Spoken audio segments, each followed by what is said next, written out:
자, 안녕하세요. 이 세상에 이러한 위대한 인생은 없었다 라고 말씀드릴 수 있는 붓다로드 붓다 순례에 오신 것을 환영합니다. 오늘 드릴 말씀은 지난 시간에 이어서 밀행지의 라우라가 도대체 언제 태어났느냐, 그 다음에 라우라의 6년 입퇴서를 도대체 어떻게 볼 거냐, 굉장히 어려운 이야기입니다. 그리고 불교적으로는 다루기도 힘든 이야기고, 혹시 그 댄 브라운에 제가 써놨는데 저 다빈치 코드 소설 보셨어요? 그게 전 세계적인 베스트셀러였었고 우리나라에서도 가장 장기 집권한 베스트셀러 중에 하나였었어요. 단순히 소설적 구성이 아니고요. 여기 있잖아. 성배와 성혈이라고 하는 책이 있어요. 이게 원판이고 요걸 가지고 각색해서 소설로 만든 게 다빈치 코드거든요. 그래서 성배와 성혈이라고 하는 거를, 성배는 뭐냐면 롱기누스의 창에 이게 찔려, 예수가 이렇게 찔려, 그때 거기에 이제 피가 나온 게 성혈, 그리고 그걸 받았다는 게 성배거든. 그런 썰들이 있어요. 그 창이 뭐 대단하다더라도 있고, 창보다 더 대단한 게 어떻게 보면 그 성혈이지. 피는 예수 거잖아.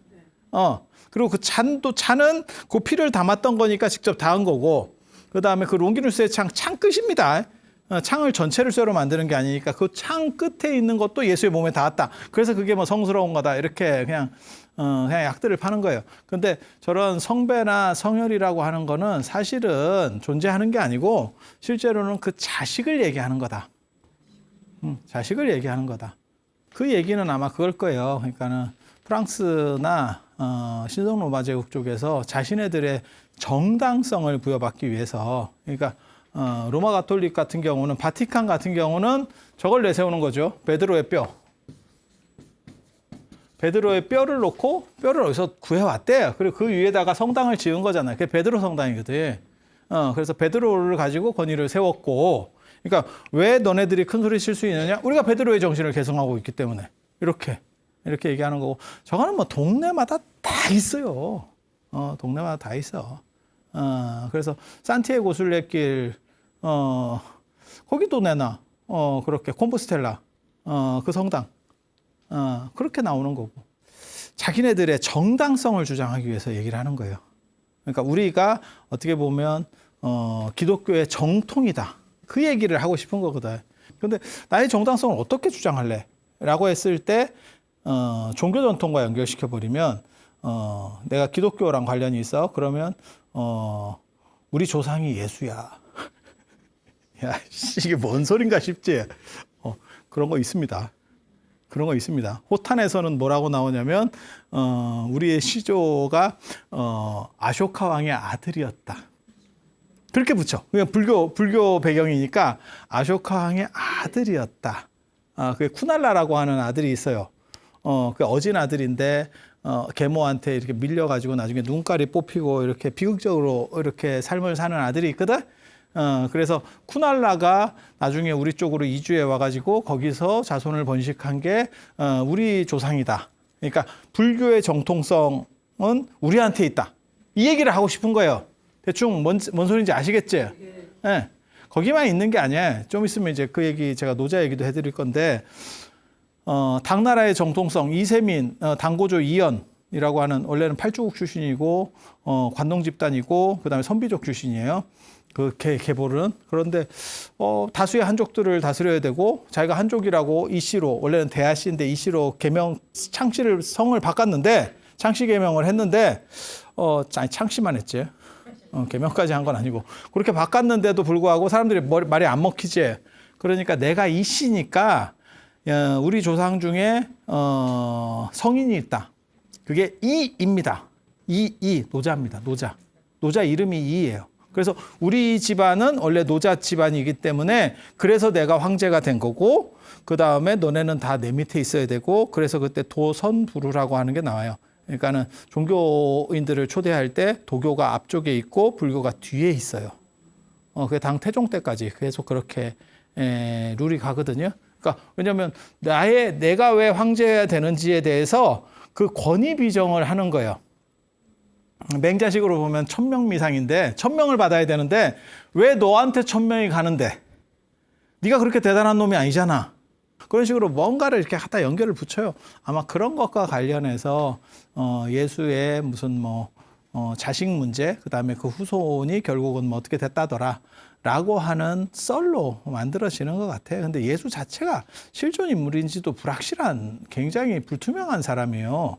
이거 전 세계적으로 다 있어요. 다 있어. 부처님 자식, 이건 쉽지 않잖아. 라우라가 출가했으니까. 라우라가 출가만 했으면 그 자식인데 라고 하는 사람이 있을 건데. 그치? 그리고 라우라는 출가한 데다가 안 죽는 데잖아. 그러니까 단종이잖아. 단종됐잖아. 그럼 무슨 일이 벌어질 것 같아? 다른 자식을 붙이면 되지. 다른 자식을. 부처님한테 또 다른 누군가 혈족이 있어요? 혈족이 있죠. 부처님 동생에 난타가 있거든. 난타가. 근데 난타도 결혼했단 말이야. 결혼하기 전에 출가했단 말이야. 그러니까 여기도 단종이야. 부처님 밑에 라우라가 있는데 여기도 출가해서 단종이야. 그러면 이쪽에는 없네. 사촌이 있어. 사촌이. 이게 정반항계고 곡반항, 정반항, 백반항, 곡반항, 감노반항 쪽에 있어. 그래서 이쪽 사촌 쪽으로 내려갔다는 썰이 있어요. 그 썰을 우리나라까지 와서 굳이 또 강조하신 분이 고려 말의 지공스입니다. 지공선현. 우리가 마가다 혈족이고, 그 다음에 부처님 사촌 계열이고, 아버지는 부처님 사촌 계열이고, 어머니는 달마대사 계통이에요. 이렇게. 달마대사 출가한 거 아닙니까? 아, 달마대사 말고, 달마대사 형제. 말을 끝까지 들어. 이렇게. 그래서 이런 얘기들을 한다고 그러면 신분제 사회에서는 이게 엄청난 권위예요. 지금은 신분제 사회가 아니기 때문에 아버지가 그런데 아버지는 사자인데 너는 왜 그러냐? 이렇게 할 수도 있거든? 근데 신분제 사회에서는 그렇지 않아요. 아버지가 사자면 무조건 자식도 사자입니다. 그래서 위에가 저렇게 권위를 막 이런 걸 하거든요. 신분제 사회에서 더 그래. 그리고 이제 본계 적고 견문이 적은 사람들의 특징이 잘 믿어. 근데 많이 보잖아. 그러면 내성이 생겨가지고 또 그놈의 소리. 뭐하고 똑같은 거냐면 마누라의 잔소리를 남편이 듣는 것 같아. 그 시집 오기 전부터 한 놈, 그놈의 얘기를 또 하고 있어요. 야, 40년 됐다. 40년 됐어. 그렇게 되는 거야. 그렇게. 예, 그래서 아마 그런 얘기지 싶어. 이게 그런 거지 싶어. 그래서 요런 비슷한 게 라우라의 6년 입퇴설이에요. 그래서 두 가지 설이 있어요. 지난번에 얘기한 것처럼 라우라는 출가 직전에 태어났다. 부처님 출가 직전에 태어났다. 출가 직전. 그래서 가계를 계승하기도 좋았고 출가하려고 하는데 장애물이 됐다.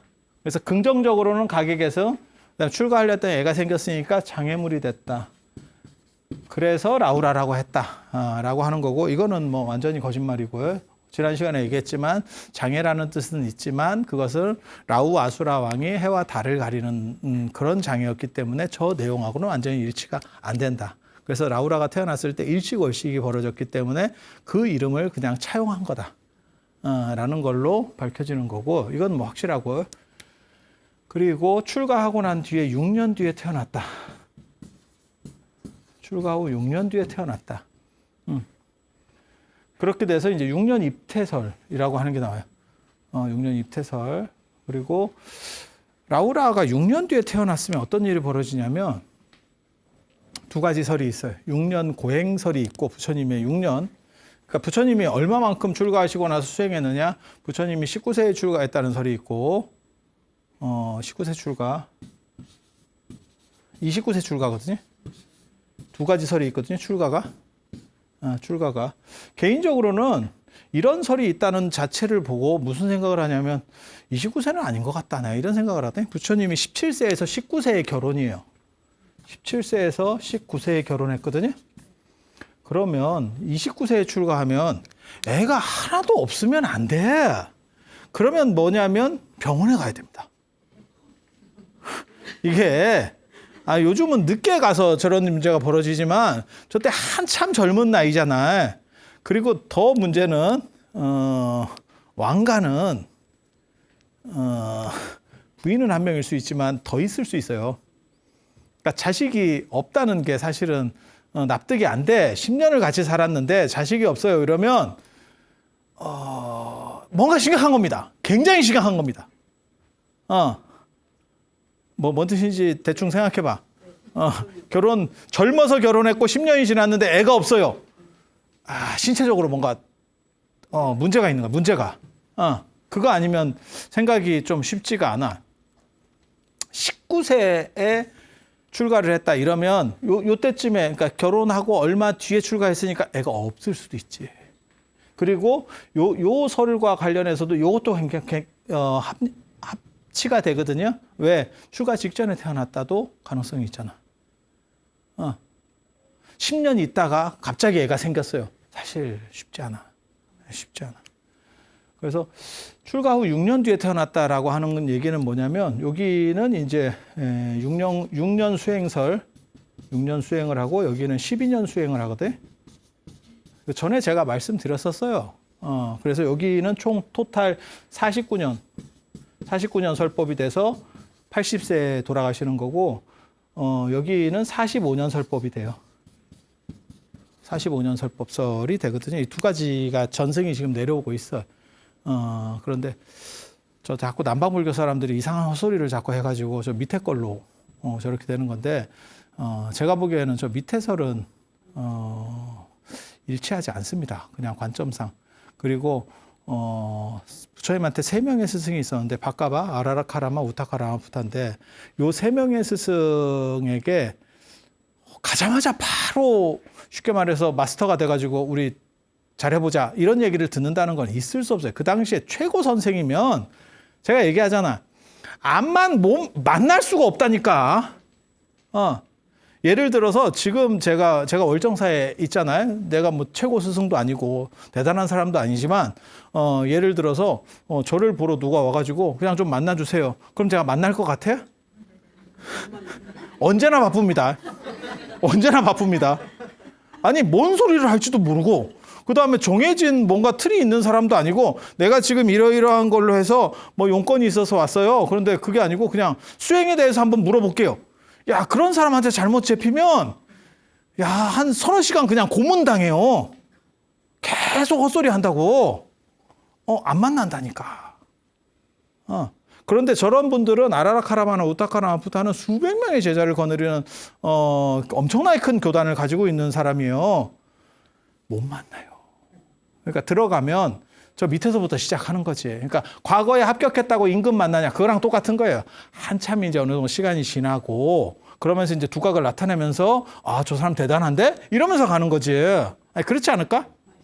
출가해도 마찬가지예요. 출가해도 큰 스님 밑으로 출가하잖아요. 그러면 상자들이 수십 명이 있어요. 그러면 그 큰 스님하고 밥을 같이 먹느냐? 못 먹습니다. 상자인데요? 인사만 하죠. 상자인데 인사만 합니다. 진짜야. 그런 거라고 생각하시면 돼요. 그래서 6년 동안 고행을 하고 6년 동안 수행을 하는데 그러면 아라라카라마, 우타카라마, 부타, 바까바는 그냥 지나가면서 도장 깨기로 해야 되는데 그건 현실적으로 불가능해요. 그래서 이게 맞을 거라고 생각을 하는데 이렇게 되면 무슨 일이 벌어지냐면 부처님이 출가하시고 나서 한 6년 뒤쯤에 애가 태어나는 거예요. 6년 뒤에 애가 태어난다는 얘기니까. 그러면 깨달음을 얻기 전에 애가 나오는 거예요. 근데 왜 하필 그게 또 6년이냐? 라고 생각해. 이 두 가지가 계속 섞여서 나옵니다. 만약에 출가하고 나서 요 설을 따르면 6년 뒤에가 언제냐면 깨달음 얻을 때 태어났다는 게 돼요. 깨달음 얻을 시기쯤에 35세 깨달음을 얻을 시기쯤에 애가 태어난 게 돼. 저쪽은 언제 깨달음을 얻느냐면 31세에 깨달음을 얻거든요. 그러니까 제가 전에도 이런 걸 한번 얘기를 해드렸었는데 자, 부처님이 17세에서 19세에 결혼을 하시고 그 다음에 한쪽에는 여기 이거는 지금 어느 게 정확한지 몰라요. 그리고 한쪽에서는 아까도 얘기했잖아요. 29세에 출가하는 설이 있고 출가가 그 다음에 19세에 출가하는 설이 있어요. 이거 출가.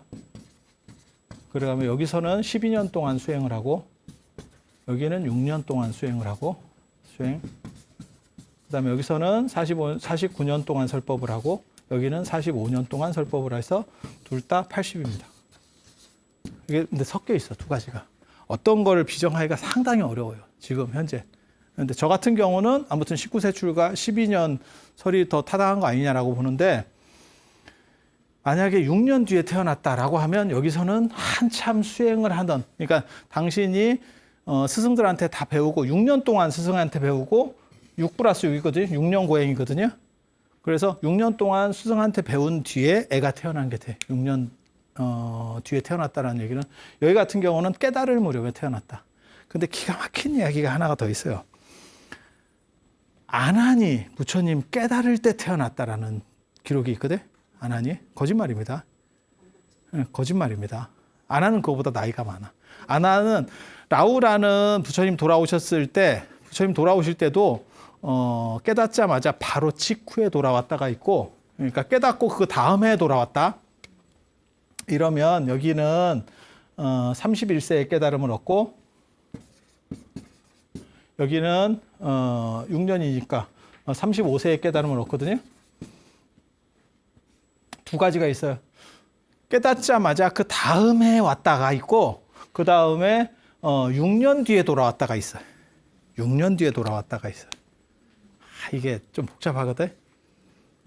근데 뭐 그렇다 치고 라우라는 부처님이 돌아오셨을 때 6살에서 7살이었어요. 6살에서 7살이었어요. 그래서 저렇게 보면 어떤 일이 벌어지냐면, 깨달음을 얻고 6살에 7살이 됐다는 건 뭐냐면 6년 동안 고행을 하고 그 다음에 그러니까 입퇴가 돼 있었던 거예요. 입퇴가 되고 6년 동안 뱃속에 있었고 돌아올 때 라우라는 6에서 7세가 됐다. 그래서 3위로 출가한다가 있어요.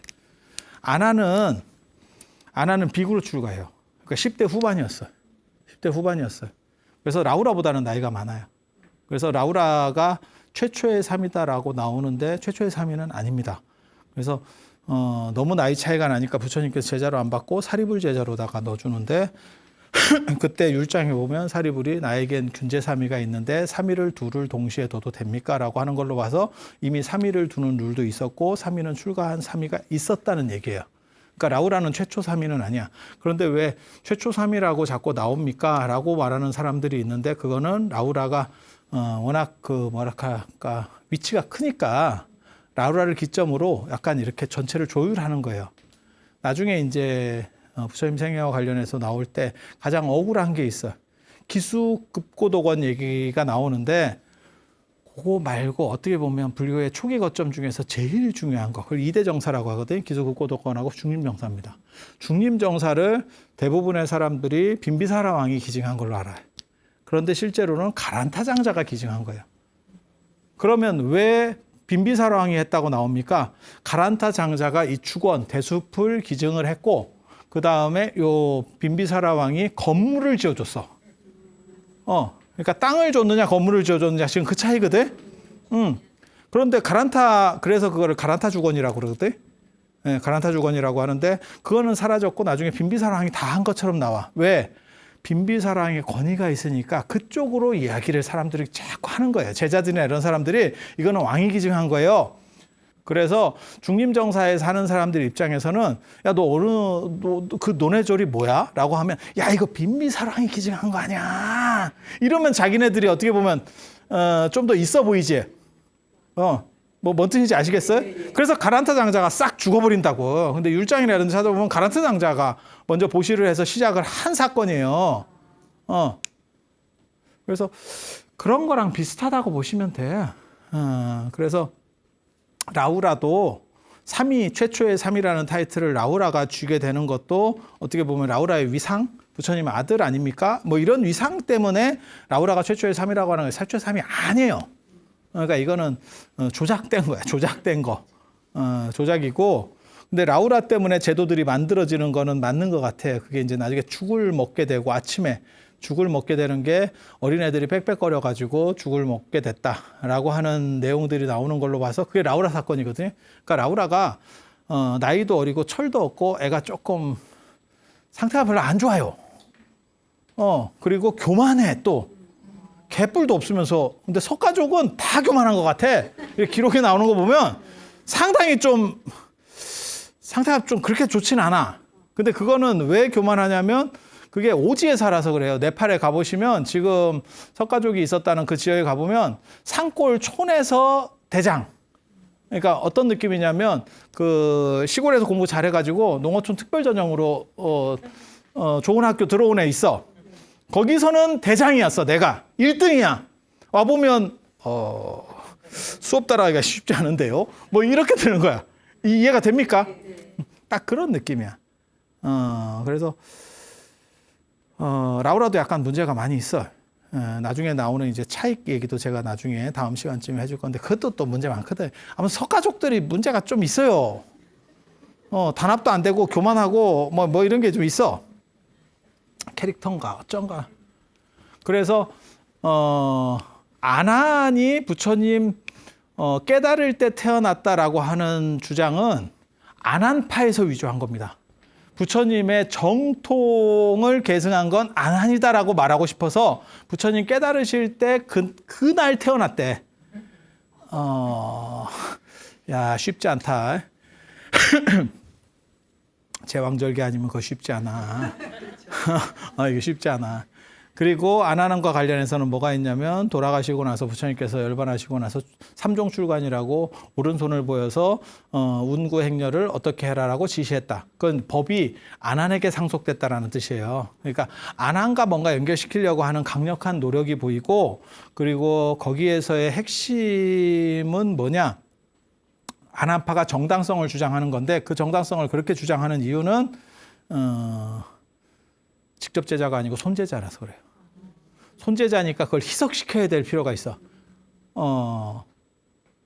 그래서 아난은 심력가섭 제자예요. 오비구 중에 한 명이 심력가섭 제자이기 때문에 그 부분을 처리해야 될 필요성 때문에 아난파가 큰데도 불구하고 그래서 부처님과 연결시켜서 깨달음을 얻었을 때 태어났으니까 그게 다 연결점 아니냐라고 주장을 하는 거예요. 딱 봤을 때 근데 이건 무슨 의도겠다라는 게 나와. 그래서 6년 입퇴설과 관련해서도 저게 이제 말들이 많았는가 봐. 사람이 6년 동안 어떻게 있어요? 뱃속에 6년 동안 어떻게 있어요? 그게 뭐 말이 돼요? 여기서 한 가지 주목해 봐야 될 것 중에 하나가 뭐냐면 옛날에는 뱃속에 오래 있으면 사람이 더 에너지가 좋아지고 큰실해진다라고 생각을 해요.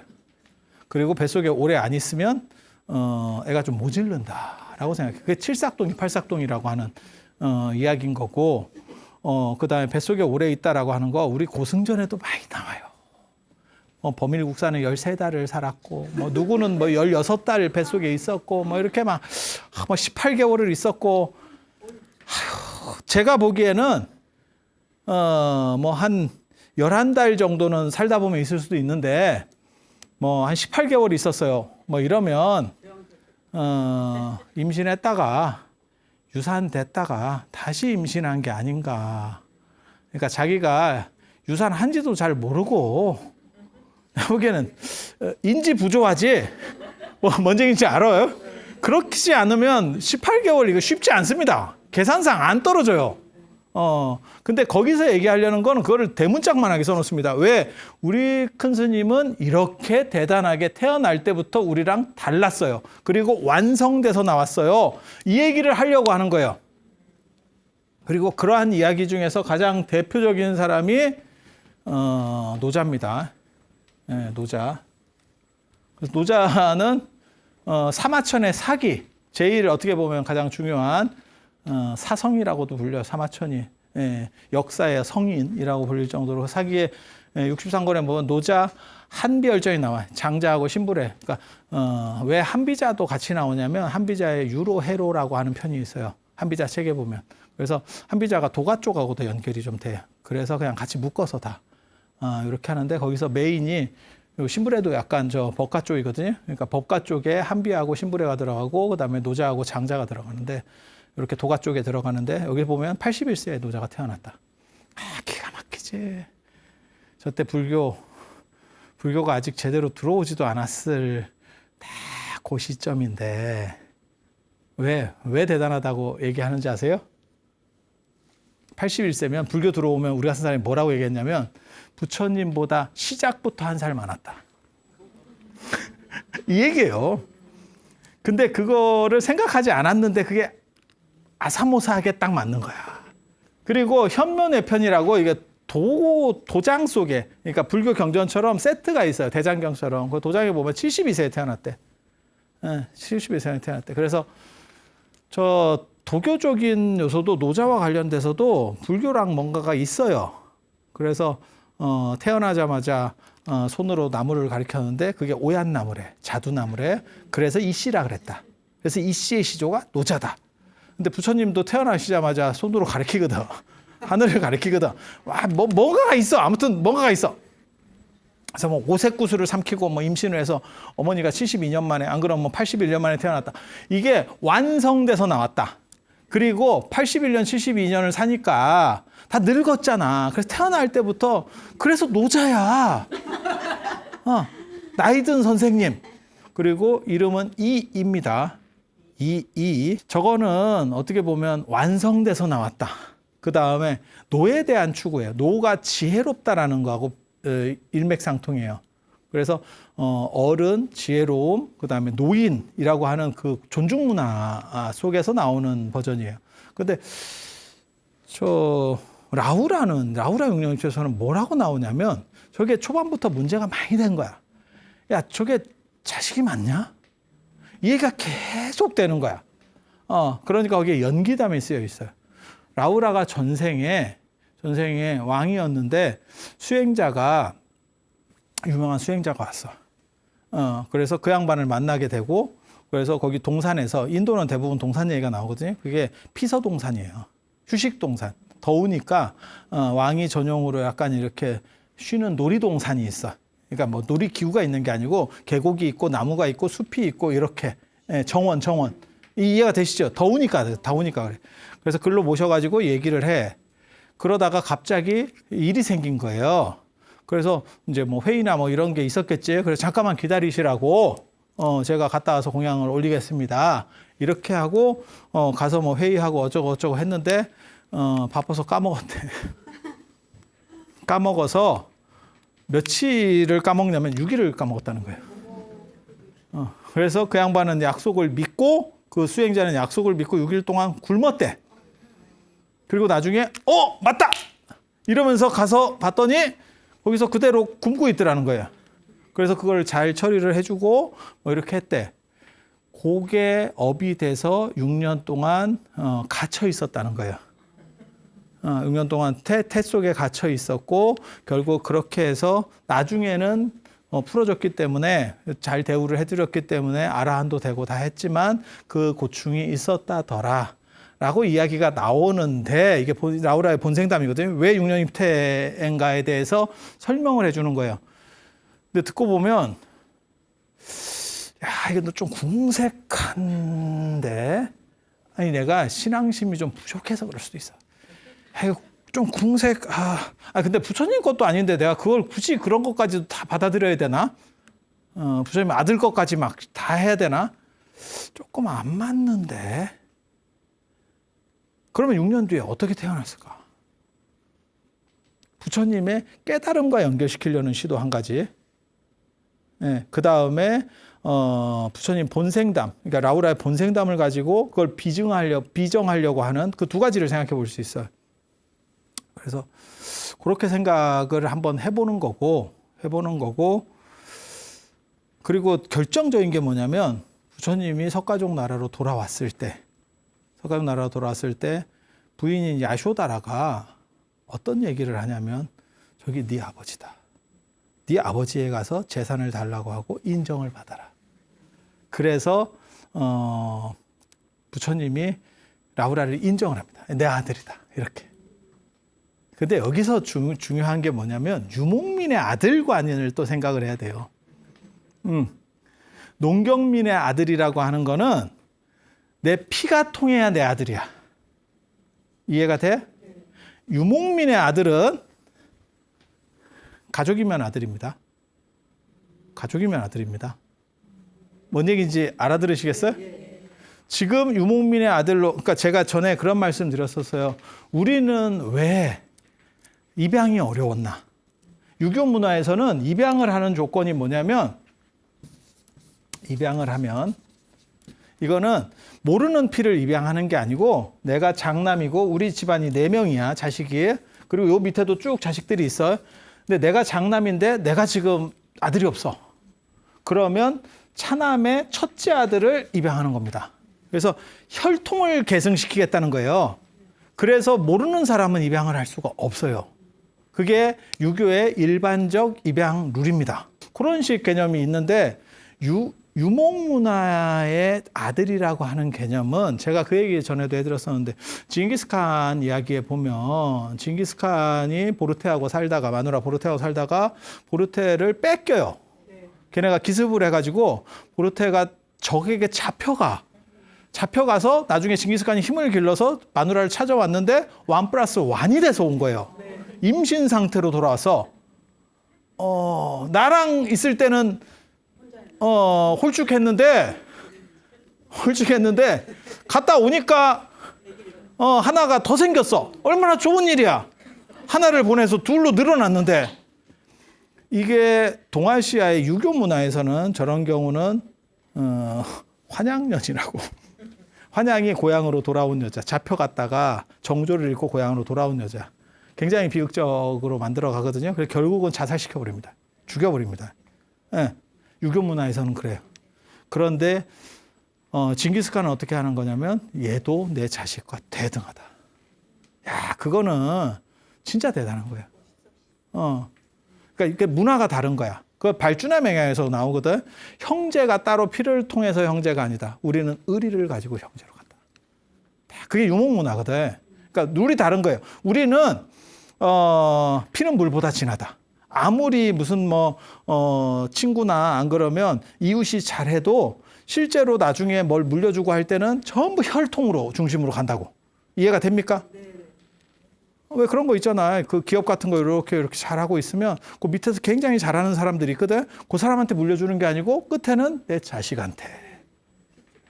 그러면 그 창업 같이 했던 사람은 튀어나가버려요. 그래서 자기 거 차리는 경우도 있고 막 이래. 가게도 그래. 가게도. 그러니까 그게 혈통을 중심으로 할 거냐, 능력을 중심으로 할 거냐. 그리고 현대까지도 그게 남아요. 그래서 우리나라에는 재벌집은 재벌집 아들로 내려가는 거고, 미국이나 유럽에서 기업은 어떻게 보면 전문 경영인한테 넘어가는 거예요. 그걸 전체를 키울 수 있는 사람이 중요한 거지 꼭 내 핏줄이 아니어도 된다. 그러니까 지금도 그 문화가 있는 거거든요. 그래서 유목의 자식이라고 하는 거는 내가 인정했다 그래서 내 피하고는 달라. 내 피라는 보장이 꼭 있는 건 아니에요. 그리고 인도는 초반에는 유목 문화예요. 나중에 농경 문화로 이제 바뀌는 거고, 그래서 부처님도 우유죽 드시고 깨닫잖아. 그래서 그 얘기가 나와요. 경전에 보면 그 얘기가 나와. 아들이 출가했는데 6년 뒤에 애가 나와버리니까 아버지 입장에서 얼마나 황당해요. 그러니까 정반왕 입장에서는 야, 뭐 이런 멍멍이 같은 경우가, 내 아들이 지금 출가해가지고 갔는데 이게 왜 뭐요? 이해가 돼? 그래가지고 어떤 기록이 있냐면, 저 그거 보고 되게 재밌었는데, 그러니까는 이제 추궁을 하는 거지. 그건 그럴 수 있잖아, 당연히. 그랬더니 야쇼다라가 아니래. 나는 아무 문제가 없었대. 아무 문제가 없었대. 그러면서 뭔 얘기를 하냐면, 결국은 어떻게 되냐면, 불의를 걸어라가 나와요. 불의를 걸어라. 불을 부를 때, 모닥 부를 때, 그리고 이게 인도에서 흔히 나오는 겁니다. 네가 사실을 말한다면 불의를 걸어도 안 탈 거다. 그리고 야쇼다라가 결국 불의를 걸어서 통과했다는 얘기가 나와. 그래서 내 자식이네, 내 손자네 이랬대. 그런데 야쇼다라에 대해서 2가지 기록이 나옵니다. 하나는 부처님이 출가하시고 나서 너무너무 안타까워해서 자기는 거친 음식만 먹고 그 다음에 맨바닥에서 자고 그러니까 간디같이 생활했대. 그래서 남편에 대한 어떻게 보면 충성을 계속 유지하려고 했었대. 그게 하나의 썰이고, 남방 쪽에는 뭐라고 나오냐면, 야쇼다가 끝내 부처님을 받아들이지 않아요. 그러니까 나를 버리고 떠난 거에 대해서 분노한다고.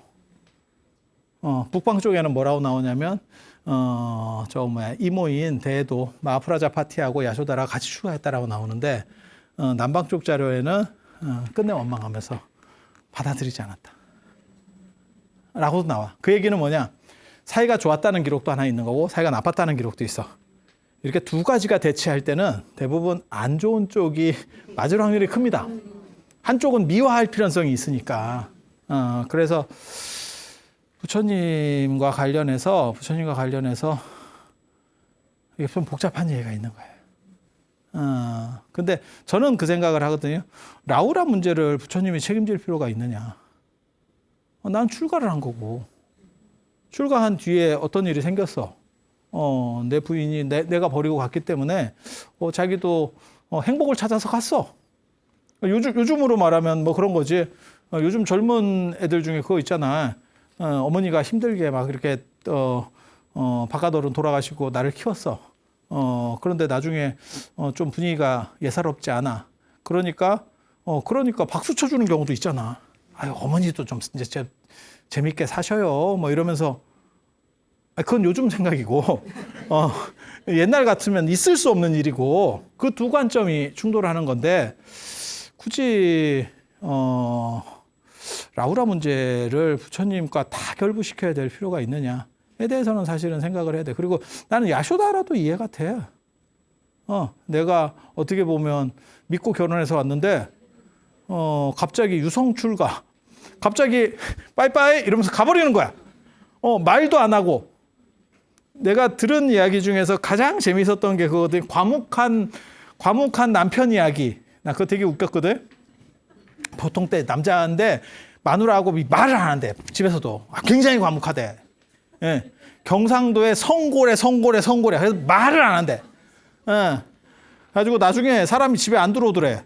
예. 그래서 전화를 했더니 자기 회사에서 1년 단위로 미국 지금 출장 나와 있다고.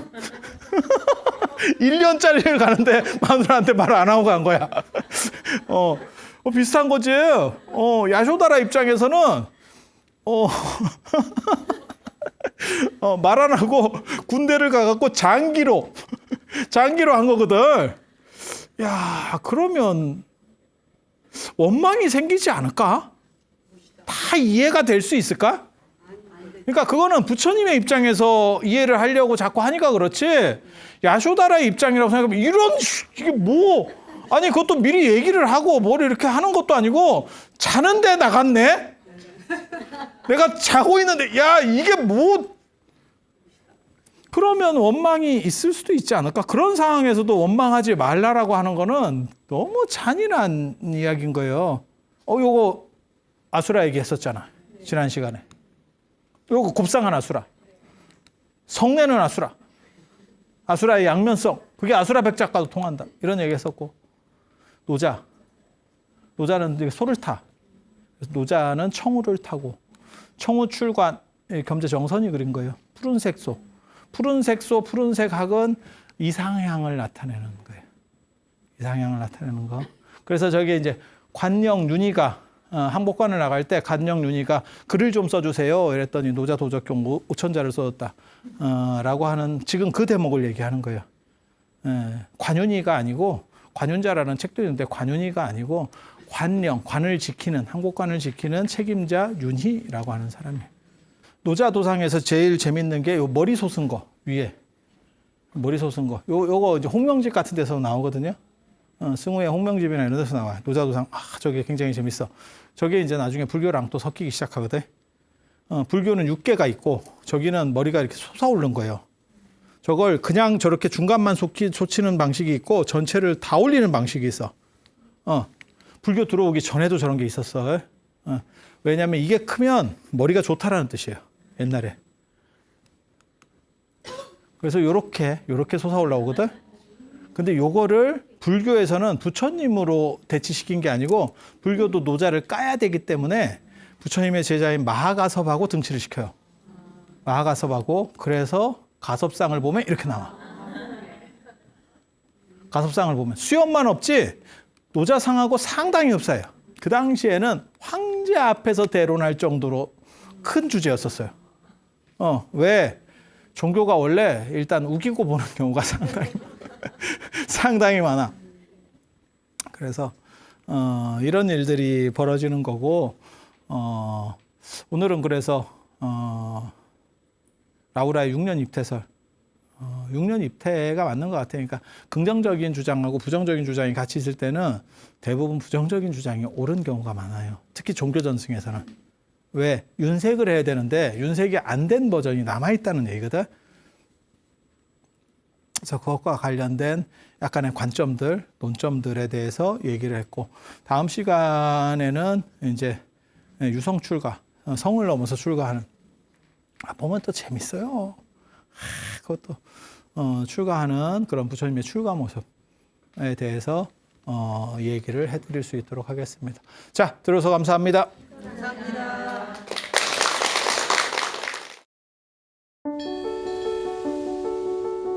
사찰로 들어서면 마음이 포근해집니다. 힘들었던 기억은 내려놓고 나를 찾는 시간을 가져봅니다. 나를 위한 행복 여행 템플스테이로 당신을 초대합니다.